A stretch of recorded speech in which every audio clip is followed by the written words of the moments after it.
Welcome to this week's Parsha Shiur, Parsha's Teruma. You would have noticed perhaps in recent weeks that I've quoted fairly often from the base of Rabbi Schlesinger. Sadly, he passed away just over a week ago, and he was a giant of a person. He lived to 104, and up till about 2 weeks ago he was giving Shiurim. His mind was lucid. Maybe you saw about it in the press. Here, this is this week's Mishpacha. A remarkable person and a real connection to the giants of the previous generation. He had a very close relationship with the Chazon Ish, with the Briskerov, and a remarkable individual. He was the grandson of Rabbi Rosenheim. If I'm not mistaken, that famous clip of the Chofetz Chaim, which came to light a few years ago, 3 of Rabbi Schlesinger's grandfathers, were in that photo. And he bridges different worlds. Rabbi Moshe Blau from Yerushalayim, and Rabbi Rosenheim, the founder of Agudas Yisrael. And he himself was a remarkable personality. When I went to the Shiva, he had 9 sons and a daughter, Rabbi Schlesinger. The sons are all outstanding Talmidei Chachamim, and to go to a Shiva where you have 9 sons sitting there with white long beards, it was a very inspiring sight. And I'm sure people would have heard and read about him in recent times. Anyway, I thought it would be appropriate to mention an idea of his in this week's Parsha Shiur. And I've found something which is actually fascinating, which has bothered me for many years. And in a very short idea, he addresses it and deals with it beautifully. And I'd like to build on that theme, as you will see. So the idea is really, from Parsha's Teruma, we see that the focus, of course, is the building of the Mishkan. And there is a theme which will emerge, as you will see. If you're listening online, please do email me at j.golker@gmail.com and I'll send you the handout. So, the Parsha begins with the building of the various kelim, and then in Rishon still, the Pasuk says, if you look at the top box, "V'osu arein atzei shitim amosayim v'chetzi arka v'ama v'chetzi rachbei v'ama v'chetzi koimosei." So the first keli of the Mishkan to be dealt with is the Aron, and its dimensions are given 2.5 by 1.5 by 1.5. V'tzipisa isoi zahav tahar mibayis mechutz tzapenu. You have the 3 boxes, and it's gold, wood, and gold. V'asisa kaperes zahav tahar. And then you have the kaperes, the lid, on top of the Aron. V'nosato es hakaperes al ha'aron. You put the lid, says the pasuk, on the Aron milmalo. Ve'en ha'aron titein eso edus. And then you put the luchos into the Aron. Asher etein elecha. Now, so Rashi says a few things. First of all, in Pasuk Yud Aleph, Rashi says, "Mibayis u'mechutz tetzapenu." Shleisha areines also Betzalel. That Betzalel made 3 boxes, as it were. Shnaim shel zohav ve'echad shel eitz, 2 of gold, 1 of wood. Arba kesolim v'shulayim l'kol echad. Each one had 4 walls and a base, a bottom. U'psuchim milmala, and it was open at the top. Nosen shel eitz b'toich shel zohav. He put the eights one, the wooden one, into the larger gold one, v'shel zahav b'toich shel eitz, and then the smaller gold one in the wooden one. So you've got 3 now.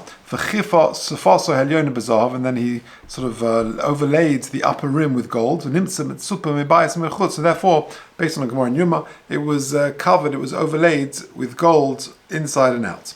Now, zer zahav. Then the pasuk refers to the zer zahav, this sort of golden ridge, this crown going all the way around the Aron. Says Rashi, kamin keser mukaf loi soviv, like a sort of a gold rim all the way around, l'malam misfase, on the edge of the Aron, on the top edge, the ridge, if you like, of the Aron. She'asa ha'aron ha'chitzoyin ha'gavoy min ha'pnimi, because the outer one was made a little bit higher than the inner one, ad she'olu lemul oivi ha'kaperes u'lemalo ha'mena mashu, until it was a little bit taller than the thickness of the kaperes, and therefore when the kaperes rested on it, the zar, this sort of crown going all the way around the perimeter of the Aron, would just be sort of jut over a little bit above the top of the kaperes.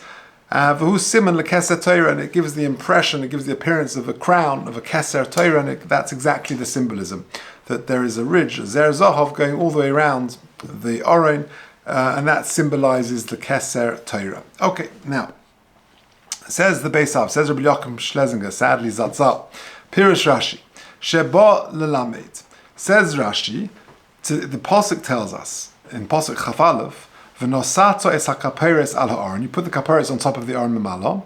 ve'el ha'aron titen eso edus hashet eten elecho.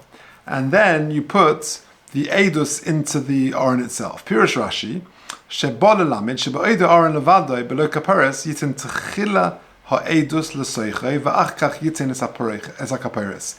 It's a very strange thing.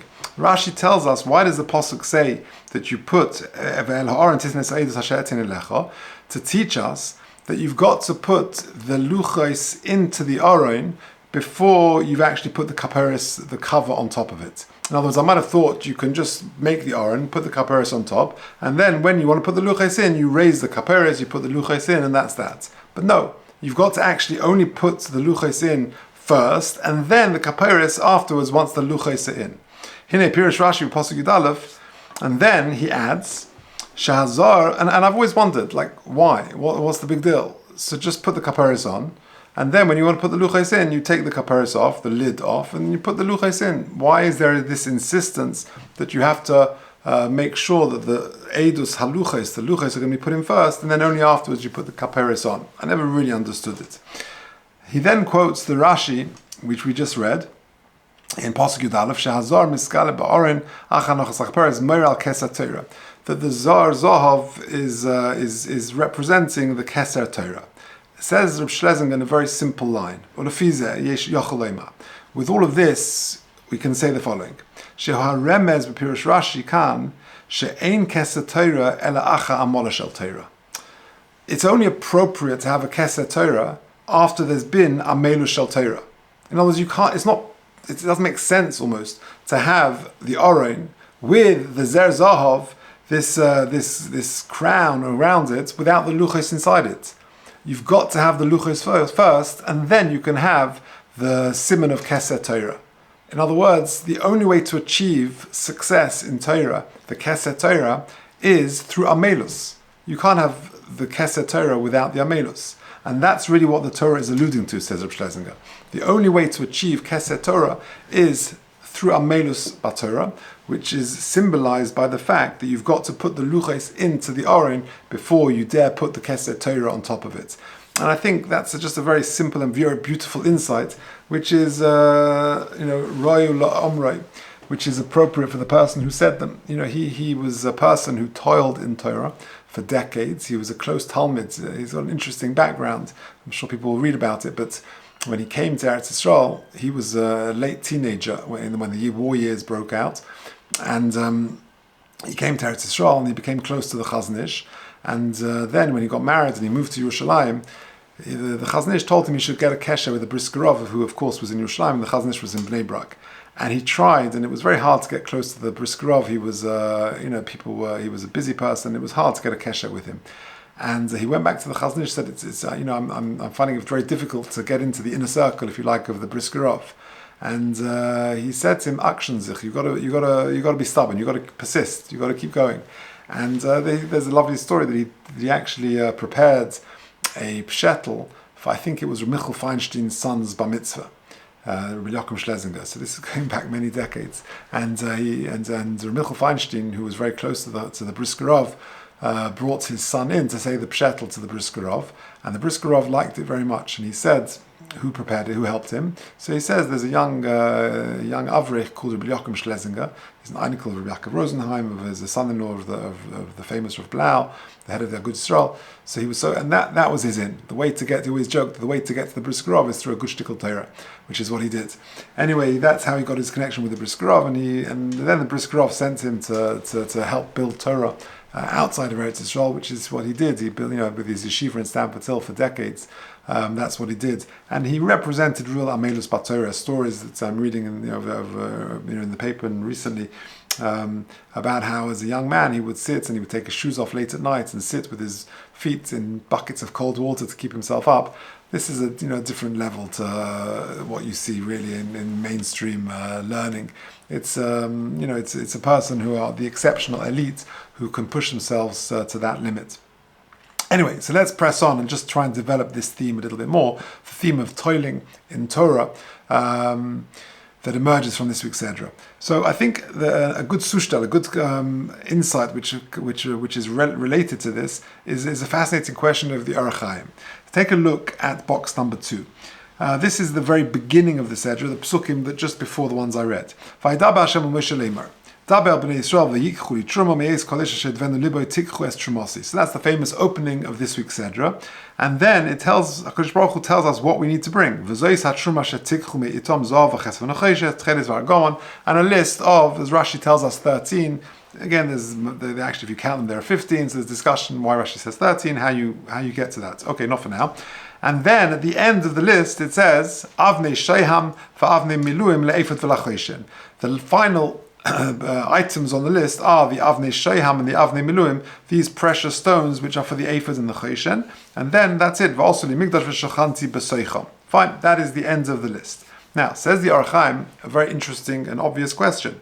Tzorich ladas, lama kosuv Avnei Sheham v'avnei Miluim b'seida acha kol hayud aleph minim. He calls them Yud Aleph. Why is it that the Torah lists the Avnei Sheham and the Avnei Miluim at the very end?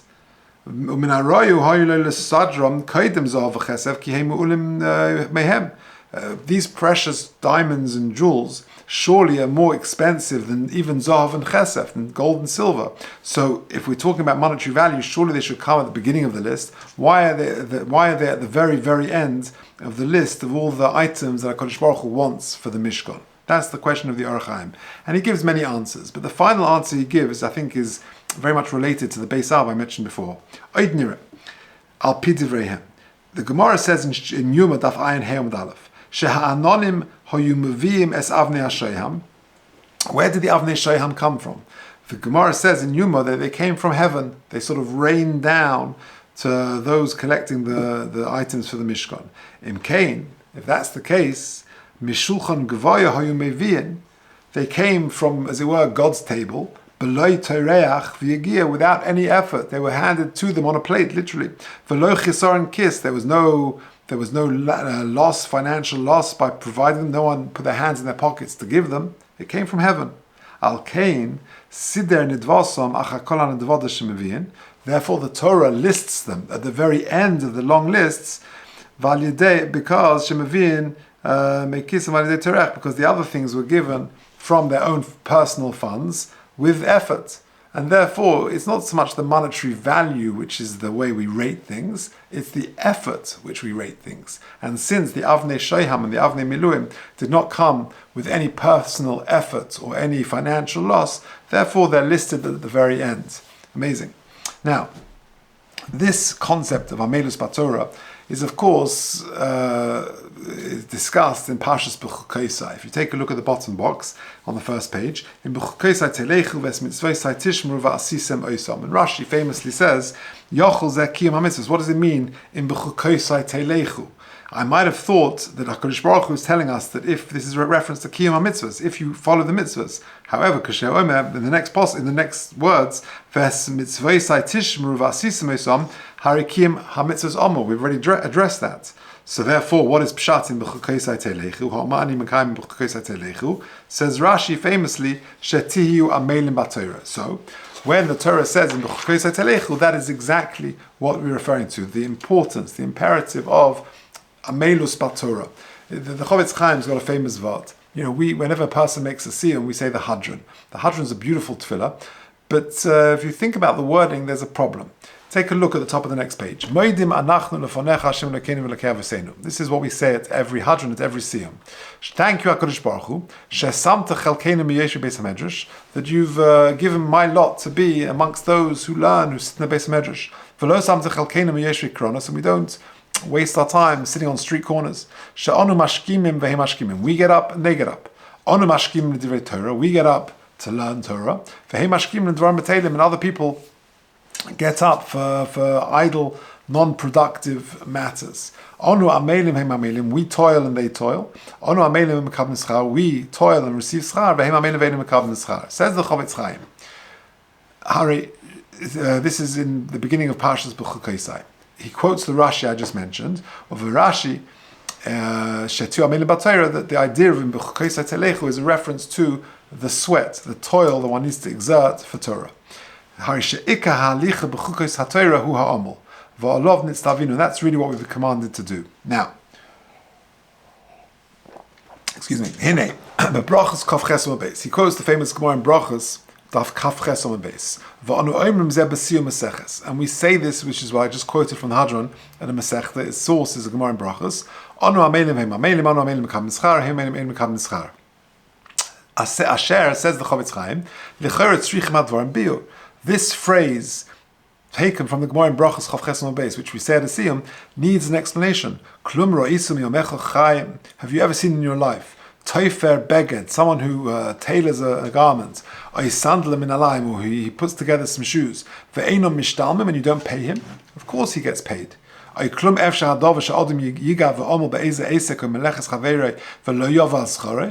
would a person toil and work hard and not get paid for it? Of course you pay him. Says the Chavetz Chaim, this is pshat. But in the way of the world, if you hire a worker to make a suit, to make a clothes item or jacket for you, or shoes, and the person works hard day and night, but doesn't do it, he just doesn't get around to it. If he works hard and then performs and makes your jacket or makes your pair of shoes, of course you're going to pay him. And if he doesn't get paid, then he's a shaita, he's a fool. What's he doing it for? The whole point is that was the agreement. That was why you're making it. And if you don't pay him, he's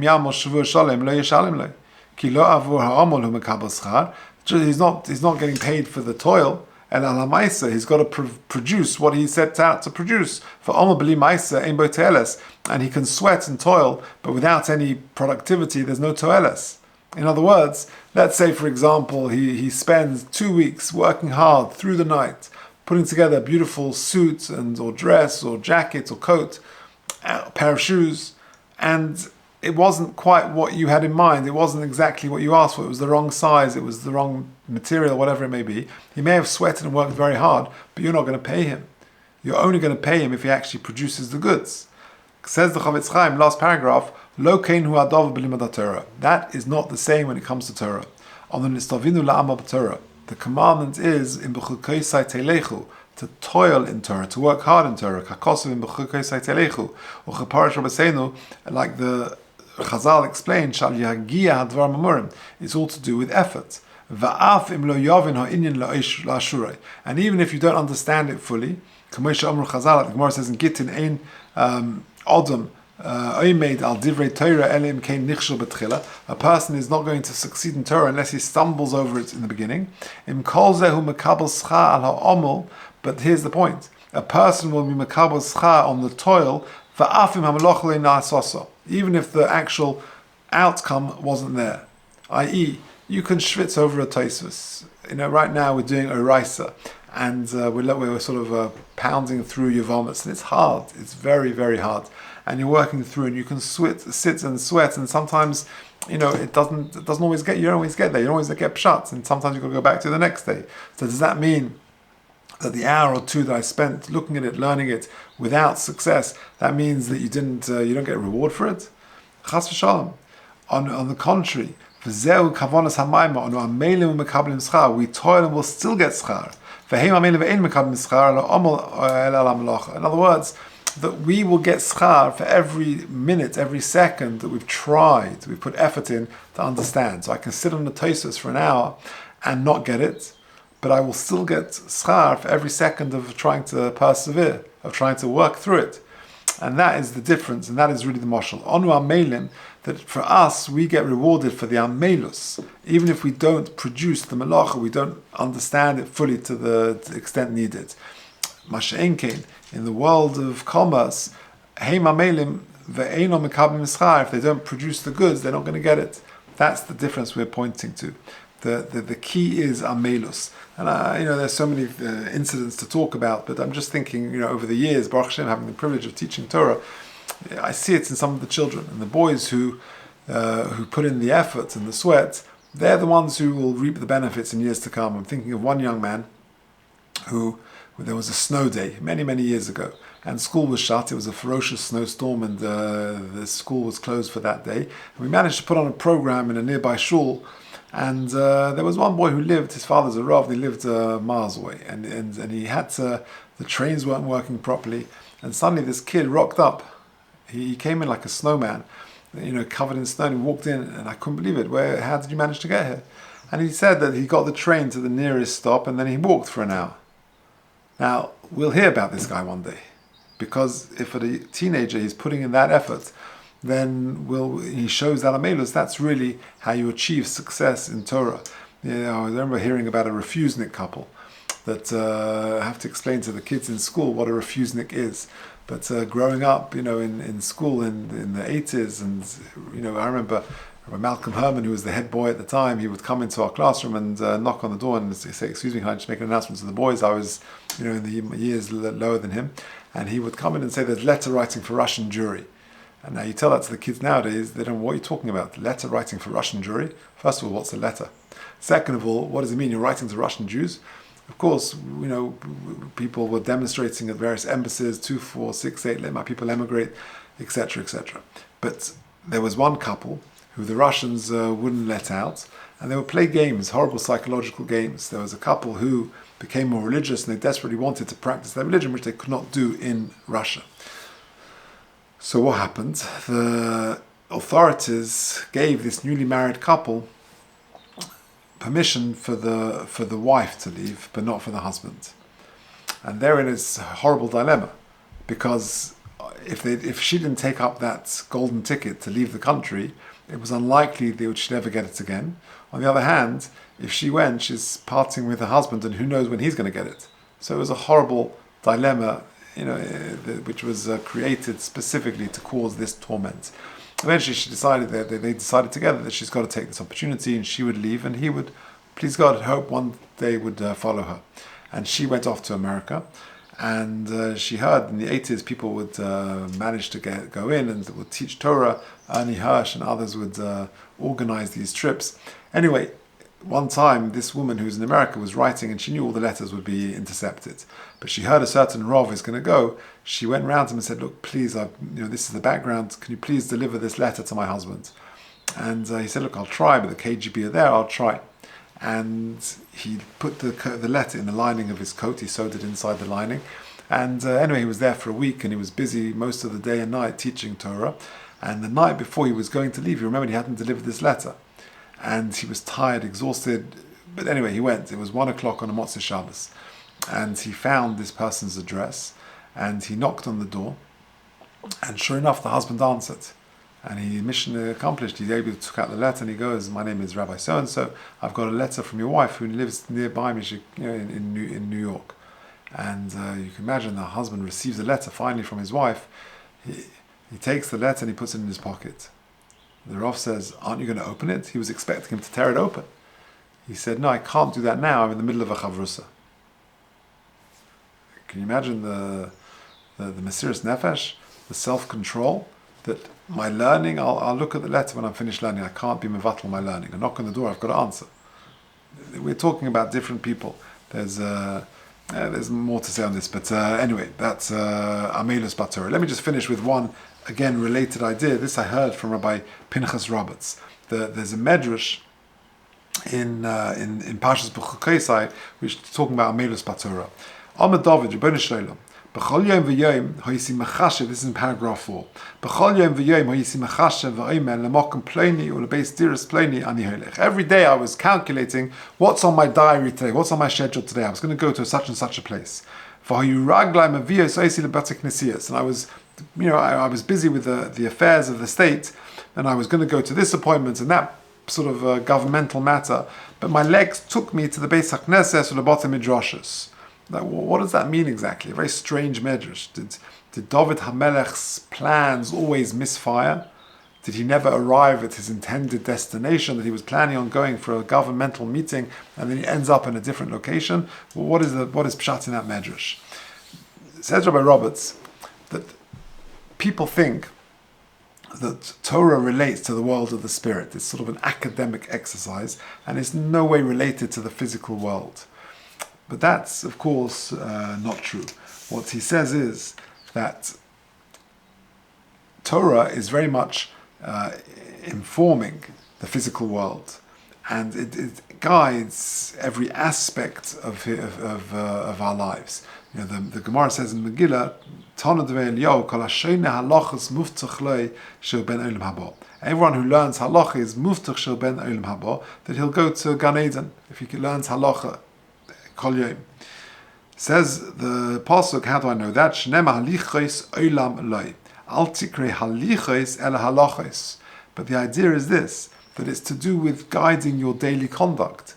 That if a person understands that the ways of the world are his, the laws, the halachas, they serve as the basis of our daily conduct. That's exactly the point. And that explains the Gemara in Brachas. The Gemara says, amazing Gemara in the beginning of Brachas, Daf Gimel Beis, Kina hayatolu l'mala mitasa shel David. David HaMelech would learn, he would go to bed, and then he would get up at midnight. How did he get up? What was his alarm clock? He would place a harp at the window, and when midnight struck, the northern wind would come and would start playing the harp, and that was his alarm clock. He would then get up and learn Torah the whole night until dawn. The Chacham would then come in. Your people need parnasa. What's pshat in that Gemara? It's telling us that David HaMelech studied Torah the whole night, and then the people came in and said, the government ministers or whatever came in and said, we've got some economic problems. Amcha Yisrael tzrichin parnasa. There seems to be a connection with David HaMelech's limud HaTorah and his financial or economic governmental leadership matters. What's the connection? Says Rabbi Roberts, the idea is this, that in order to successfully lead a people, in order to make the right decisions and deal with the issues of Amcha Yisrael, Tzrichin Parnasa, they need to be informed by Torah. And therefore he would sit and learn Torah with toil for hours before he began his sort of leadership day, and he would imbue himself with inspiration and das Torah to guide Klal Yisrael. That's exactly the point. So it's a very beautiful take on the consequence, the importance of Amelus Batorah and how it does impact everything. So really that's just to summarize the ideas, that it's all one theme really, toiling in Torah and Parshas Teruma, that the idea that we began with of the Beis Av, Rabbi Yochum Schlesinger, that why is it that there is this strange posuk which tells me that you've got to put the luchos in first, and then, only then can you put the kaperis on top. What's the harm in having the kaparis and finishing off the aron, and then later when the luchos are ready, you take the kaparis off and you put them in? The idea is that the kaparis represents Keser Torah, the crown, the glory of Torah. It's only shaykh to have the glory, the Keser Torah, once you have the Amelus Batorah. The luchos represent Amelus Batorah. It's only possible to have the Keser Torah once you've invested, you've put the luchos in, and only then can I have the Keser Torah. That's the idea of the Avnei Shoyam, says the Orach Chaim. Then why is it that the most valuable things are listed last in the order of all the items in the Mishkan? The answer is because the Gemara in Yuma says they came down from heaven, and therefore they were there without any toil or financial loss, and therefore they're put at the end of the list. They're not as important as the other items which came with effort and with financial loss. And that's really the famous vart of the Chavetz Chaim, She'anu Amelim V'hem Amelim, that it's all to do with Amelus. Everything is to do with the effort, as we discussed. And that final idea that David HaMelech, that his feet sort of, we asked, did David HaMelech's plans always misfire? The Gemara, the Medrash says in the beginning of B'chokosai, he says, I wanted to go to this meeting and that meeting, and my legs took me to the Beis HaMedrash. What's Pshat? Pshat is that he had to first go to the Beis HaMedrash and to the Beis HaKnesses to imbue himself with inspiration of Torah and of Tefillah before he was able to guide the people. Because that's really, the Amelus in Torah is going to give him the success in leadership and in all matters in life.